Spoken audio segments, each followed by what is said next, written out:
Saudações a todos. É uma felicidade estar aqui nesse momento, nessa ação nacional de combate ao câncer, ao lado de pessoas tão comprometidas e tão tecnicamente importantes, né, como os meus colegas das várias instituições aqui presentes, os colegas principalmente da Direção Nacional e da SBCO, da Sociedade Brasileira de Cirurgia Oncológica. Quero aqui reafirmar minha honra e minha felicidade em estar participando desse momento, mesmo falando de um assunto tão difícil, tão inóspito, que é o tratamento do câncer durante o período de pandemia. Né? Se nós já lidávamos com um inimigo extremamente difícil de ser combatido, que é o câncer associado à Covid se torna realmente uma situação extremamente complexa, né? Mas lembrando que nós somos favoráveis ao distanciamento social responsável, nós somos favoráveis às medidas sanitárias que se mostram extremamente eficazes e importantes nesse momento, mas lembramos que o câncer não deixa de existir, que as outras doenças não deixaram de existir, e temos que também olhar, né, para as pessoas em risco e para as pessoas que são alvo, que podem ser alvo, né, dessa enfermidade extremamente grave, extremamente importante dentro da epidemiologia brasileira, que é o câncer. Aproveitando, né, a nossa conversa, peço permissão para compartilhar algumas imagens para vocês, para que o assunto se torne um pouco mais palatável, mais fácil de entender. Mais uma vez, agradeço ao convite da comissão organizadora, em especial ao Dr. Bruno Sarmento, né, que além de diretor nacional também de relações interinstitucionais, é um irmão de guerra, de combate. Nós trabalhamos juntos na rede pública e na rede privada do Distrito Federal, e uma pessoa extremamente comprometida com a causa do paciente oncológico. Traçando um breve histórico, né, de como a coisa chegou até aqui, lembrando que a nossa trajetória se iniciou com os primeiros casos de Covid, onde montamos um comitê de enfrentamento. Esse comitê é um comitê nacional, um comitê brasileiro de enfrentamento, capitaneado pelo nosso presidente, pelo nosso vice-presidente, Dr. Alexandre e Dr. Heber, onde começamos a tentar entender o que era a Covid e a sua relação com assistência ao câncer. Começamos a produzir informação, começamos a produzir ciência, produzimos artigos científicos, trabalhos científicos, revisões, e isso foi passado amplamente, não só para os colegas associados, para os colegas cirurgiões oncológicos, como também para a mídia e para o público em geral, né? Para que todos tivessem informação a respeito. Fomos buscar a discussão com colegas de outros países, França, Itália, Estados Unidos, juntamos todos em eventos através das redes sociais e webinars, e através dessas reuniões nós começamos a construir conhecimento e entender o que era a Covid. Só que nós estamos diante também de um inimigo comum, de um inimigo já conhecido de todos nós, que é o câncer, né? E para os senhores entenderem, o câncer mata em torno entre 220 mil a 230 mil pessoas ano, e somente no Brasil.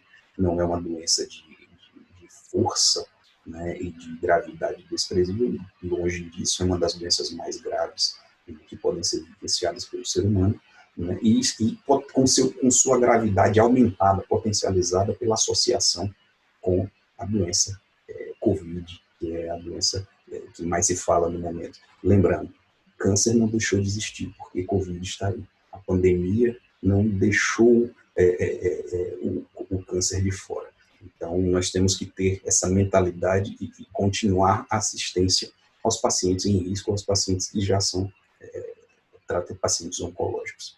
Alguns estudos começaram a entender as percentagens e a distribuição das doenças e da Covid dentro das populações dos diversos países do mundo, e esses estudos começaram a ser transportados também para a nossa realidade, né? Só lembrando que em estudos, principalmente do Reino Unido, eles previam, né, e estão experimentando isso, aumento de mortes por câncer na ordem de 20% a 57% em 12 meses. No próximo ano estamos esperando aumentos variáveis a depender do país, que podem chegar a 57% em 12 meses. Esses aumentos eles se devem basicamente aos atrasos no diagnóstico e no tratamento da doença. O fato de não buscar assistência, de não buscar o cuidado ou de não achar o cuidado em decorrência da pandemia tem trazido situações extremamente graves e preocupantes na questão da assistência ao câncer. Se considerarmos que no Brasil morrem em torno de 220 mil, como já vimos naquele gráfico, 220 mil a 230 mil pessoas por ano de câncer, se nós tivéssemos um aumento de 57%, seriam mais, além das 220 mil mortes ano, mais 125 mil mortes adicionais. Percebam a grandiosidade, a grandeza e a tristeza desse número. Estamos lidando com uma situação extremamente grave, extremamente e potencialmente extremamente triste, né, para a sociedade brasileira. Temos que abrir a nossa mente para esse lado da pandemia. A pandemia não é só a virose, a pandemia é um conjunto de situações, de inter-relações, né, da sociedade, das outras doenças, né, que acometem o homem, que acometem o ser humano, em associação com esse novo inimigo, com essa nova doença. Então, temos que pensar a coisa de uma forma mais global, de uma forma mais ampla, né? Temos que abrir o nosso olhar não só para a doença Covid em si, mas lembrar que as outras doenças não deixaram de existir. Continuando aqui com o nosso desenvolvimento de pesquisas, nós chegamos a essa publicação, que foi capitaneada pelo nosso diretor científico, Dr. Rita Ribeiro, e que vocês podem ter gratuitamente nesse endereço que vem na parte inferior de sua tela. E essa cartilha, essa publicação da sociedade, aborda formas de tentar evitar ou diminuir riscos de pandemia, porque sabemos que Covid associado com paciente, com os tratamentos ou com o próprio câncer, aumenta, sim, as chances de maus resultados do paciente oncológico, aumenta as suas chances, seus riscos relacionados ao tratamento e à doença, né? Mas o fato de não tratar, esse aumenta muito mais, e o desfecho, né, o final do não tratamento em câncer, ele pode ser realmente irrecuperável, né? Então, com isso, construímos essas informações que estão disponíveis para os senhores nesses endereços e nos nossos sites e redes sociais. Mas, a grosso modo, quais seriam as recomendações da SBCO, da Sociedade Brasileira de Cirurgia Oncológica, visando diminuir o risco da não assistência ao câncer no período de pandemia? O cerne nós temos que selecionar bem os pacientes, né? Temos que testar os pacientes que serão submetidos de alguma forma, testar de alguma forma, ou entender de alguma forma se esses pacientes estão ou não em vigência de Covid, da infecção por Covid, eles estão acometidos ou não. Mas temos que priorizar, atenção, temos que priorizar o tratamento das neoplasias malignas agressivas. Traduzindo, temos que tratar câncer. Temos que continuar atendendo aos nossos entes queridos, aos nossos familiares, aos nossos colegas, aos nossos amigos que estão em risco, que estão com sintomas de câncer, né? Temos que seguir com a assistência das situações de emergência relacionadas a câncer. E temos que continuar avaliando os novos casos.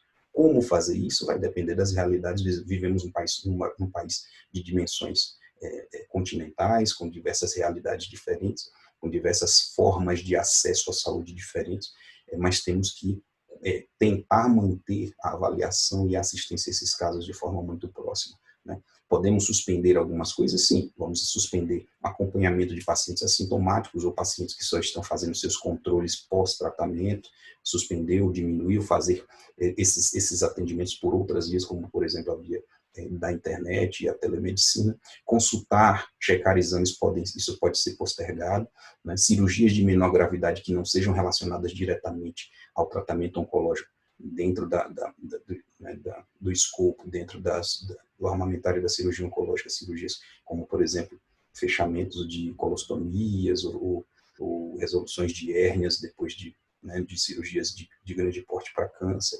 Essas podem ser atrasadas ou podem ser postergadas, podem ser deixadas para um segundo momento mais seguro. Mas em virtude da potencial gravidade e do potencial risco do tratamento oncológico, do tratamento pelo câncer não realizado, nós não podemos deixar de realizar esse tratamento, nós não podemos deixar de tratar câncer nesse momento ou em qualquer outro momento, independentemente da COVID. Lembrando que outros fatores de risco eles continuam existindo, a situação continua extremamente grave, né? Nós temos que chamar a atenção e voltar a chamar a atenção sempre que possível, para se manter, né, a vigilância e as medidas de precaução, mas não deixe de procurar assistência, não deixe de procurar um especialista na sua região, um cirurgião oncológico na sua região, ou qualquer colega médico que possa prestar assistência e atender você, tirar suas dúvidas, ou mesmo entender se você tem sintomas, né, ou se você entende que está em risco para câncer, não deixe de buscar ajuda. Você não está sozinho, nós estamos aqui, e esse evento ele prova que nós estamos aqui, e que vamos continuar brigando por você nesse momento difícil. E gostaria também de transmitir uma mensagem de esperança. Isso vai passar, né? Essa pandemia vai passar e nós vamos construir juntos uma saída extremamente positiva, tanto para assistência de câncer no Brasil, quanto para a própria questão da Covid. Boa noite a todos. É uma extrema felicidade, um extremo prazer participar desse evento com vocês. Até mais.